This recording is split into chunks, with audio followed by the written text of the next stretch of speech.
Hi, my name's Ned, and in this video, we're going to be covering something that I've gotten a few questions about this week, but should be pretty straightforward, and that is how to connect Microsoft Power BI to Databricks.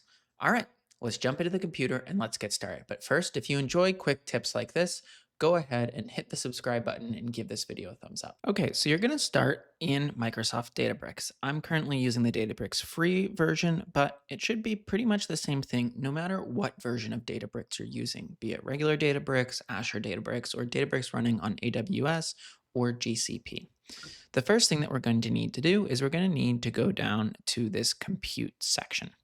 In this compute section, you should have access to a SQL warehouse or all-purpose compute.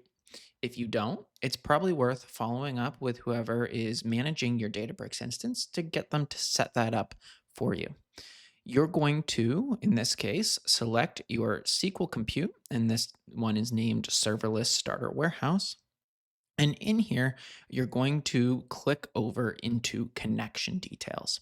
Now, you can auto connect to Microsoft Power BI via a connection file by clicking the Power BI icon and then clicking download connection file. Once this file is downloaded, double click to open it, and it should auto open up Microsoft Power BI.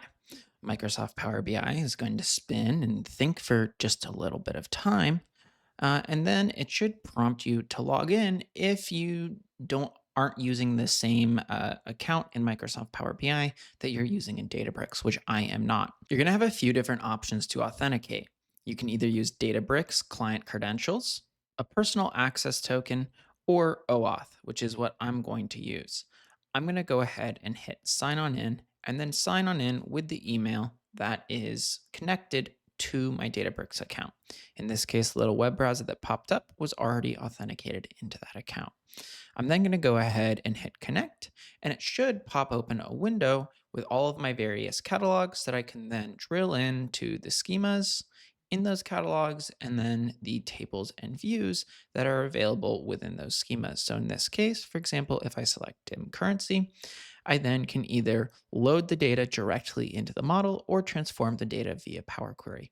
For now, I'm going to go ahead and just hit load. However, what happens if you want to use a custom SQL query? Well, things get a little bit more complex, but it's still fairly straightforward. So let's jump back into the computer and let's take a look at how you can do that. So here we have a query that is returning that same table that we loaded earlier.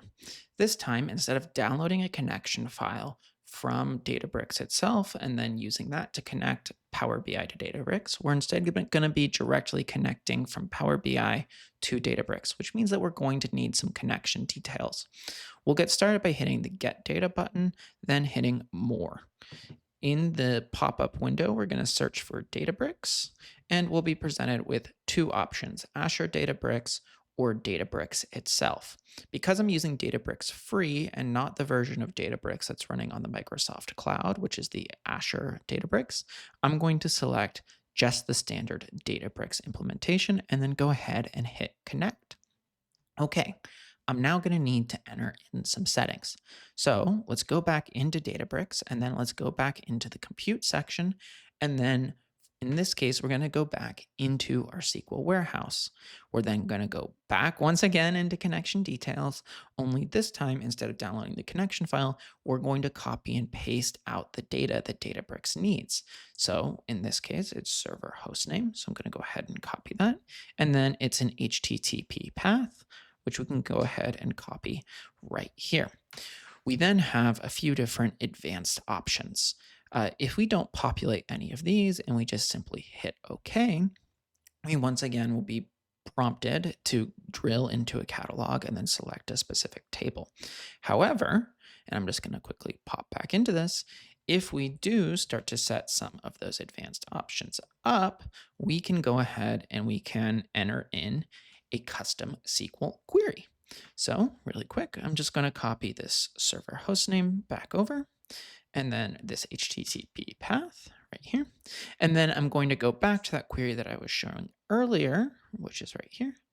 And I'm going to copy it out of the web browser where you can see that it was running successfully and into the native query box. Because I'm running this out of the gold catalog, I am going to just specify gold as the default catalog. And that doesn't mean that I can't use data outside of other catalogs, but it just provides Databricks with a little bit more direction. There are some additional advanced settings here. So I could either set a database, set query tags, so I can identify this as a query that's coming from Microsoft Power BI easier. I can set proxy discovery, and I can also go ahead and select a specific version of the Databricks driver to use. But if you're newer to connecting Databricks to Microsoft Power BI, I'd recommend that you kind of just leave the majority of these settings alone unless you really know what you're doing. Scrolling down, though, we do have one important additional setting, and that is the data connectivity mode. We can either select import or direct query. I pretty much always import data from Databricks, and that's because direct query can be a little bit slow depending on your setup. So, with this all configured, I'm then going to go ahead and hit OK. Once I've hit OK, I then will get an option either to load or to transform the data. In this case, I'm just going to go ahead and hit load. And here we have our custom query loading into Microsoft Power BI directly from Databricks. I hope that this video is helpful in learning how to connect Microsoft Power BI to Databricks. If you have any questions, let me know down in the video comments. And if you want to see other quick tip videos like this, let me know. Thanks for watching.